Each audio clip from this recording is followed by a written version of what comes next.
update on some of the things that we've learned in the investigation in the last 24 hours regarding our officer-involved shooting yesterday in the 3400 block of Hollis. First off, let me say that because of the jurisdictional issues that occurred, the shooting occurred in Oakland's jurisdiction. They are the primary organization, and they have the primary investigative responsibilities for this.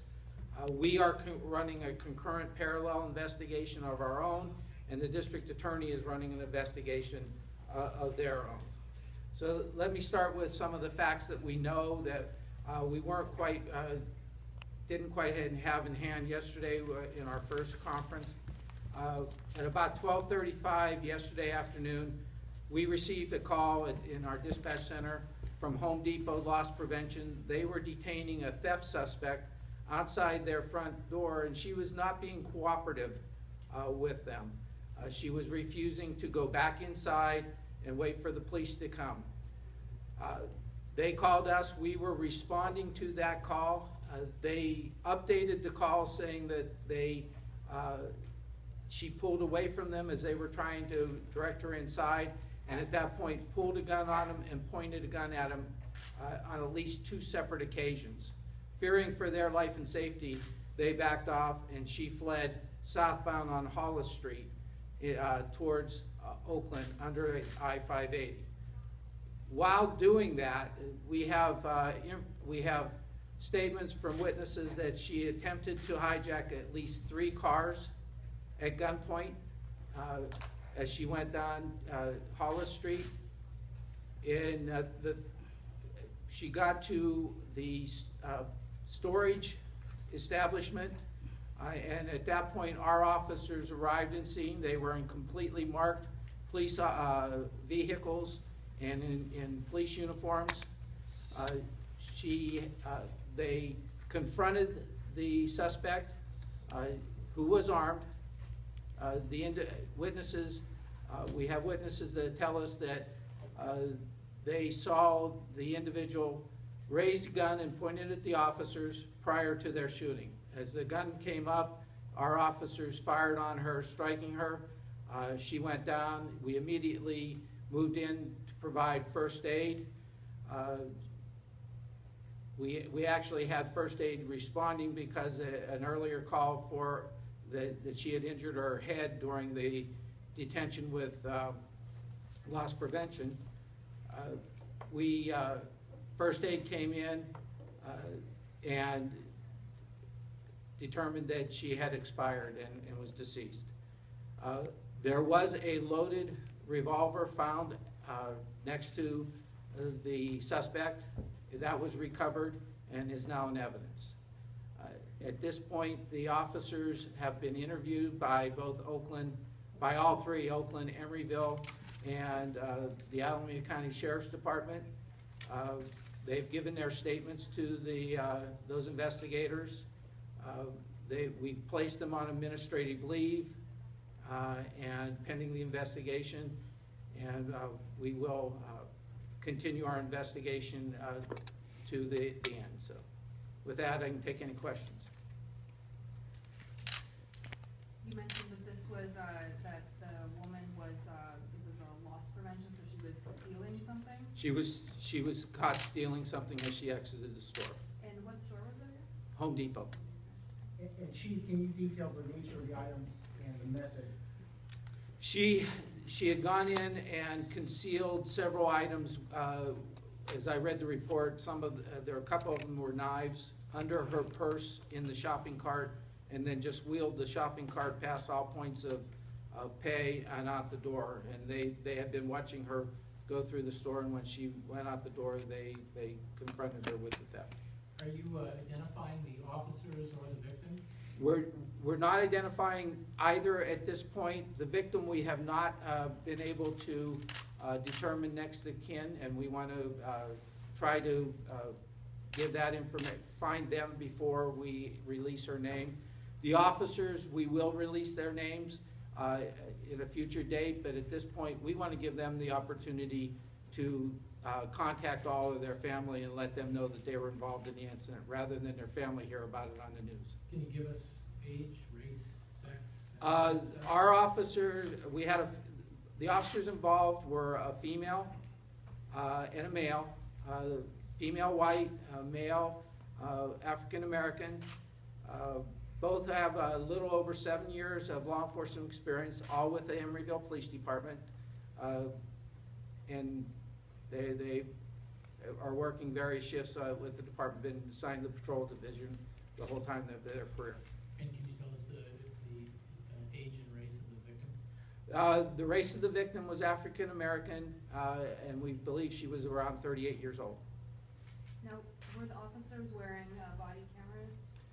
One officer had a body camera on. We have not deployed body cameras as a department-wide program at this point. The one officer that had the camera on was part of our field testing of the body cameras. As a result, we have not done any training on it. We have not done any, we did not have a policy in place of when to activate it and when not to activate it. And as I understand it, the officer activated the camera after the shooting. Has that footage been reviewed? It has been reviewed by the investigators, yes. Will you be releasing that, or will we be able to? That will be a determination of Oakland. They are the primary jurisdiction on this.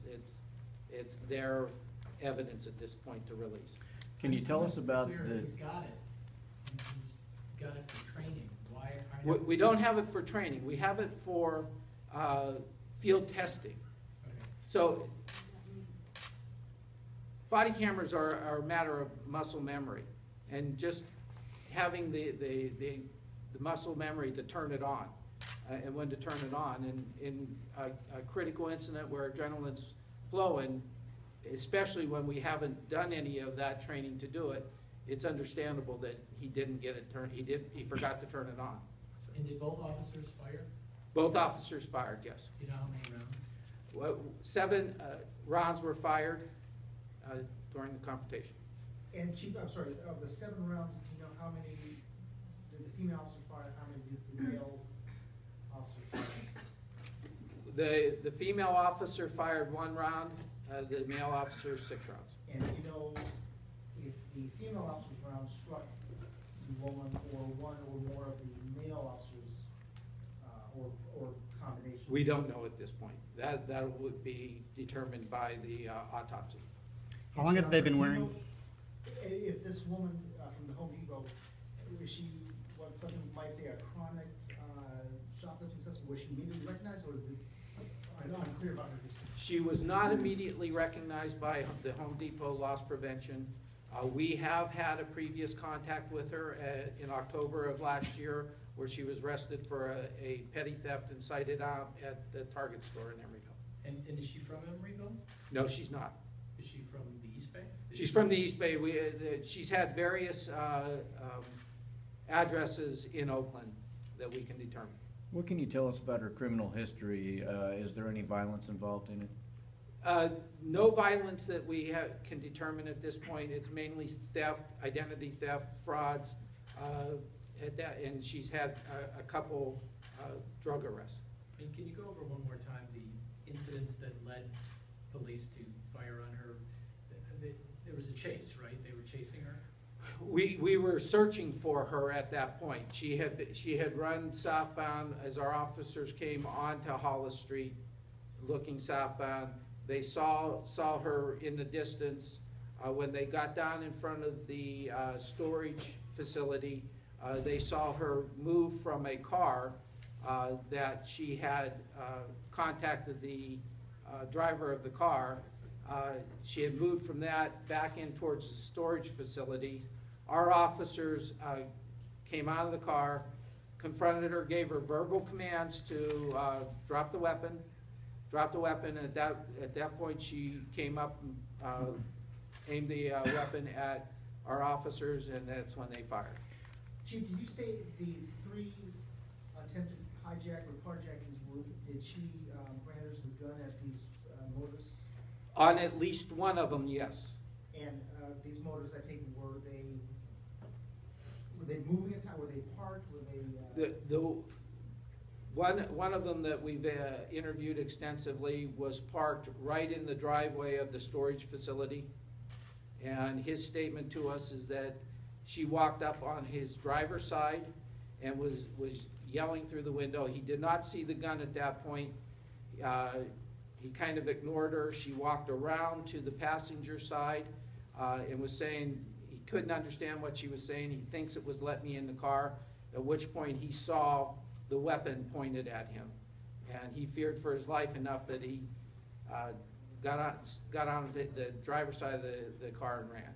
Yeah, I think, you know what, I just was realizing, do we think that this is the same gentleman, I believe his name is Russ, who believes he was saved by police in the sense that we're saying that man was an attempted carjack? I think Russ is Mr. Whitehead that was actually in another car that was right next to the suspect when the shooting occurred. But it's not that. Not the one I was describing now. Mr. Whitehead had the window shot out of his car there, is Yes. that right?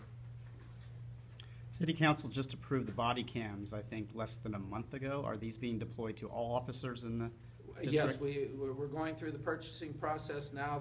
We haven't taken delivery on them, but we'll roll them out and go through a training program, and which is, we've done extensive evaluation and crafting of a policy on when to use them and how they're going to be downloaded, and all aspects of the body cam program. And when we roll them out, we'll do extensive training on that, as well as how to activate them, how to turn them off, and go through those. Can you tell us where Mr. Whitehead's car was hit, how many bullets struck it?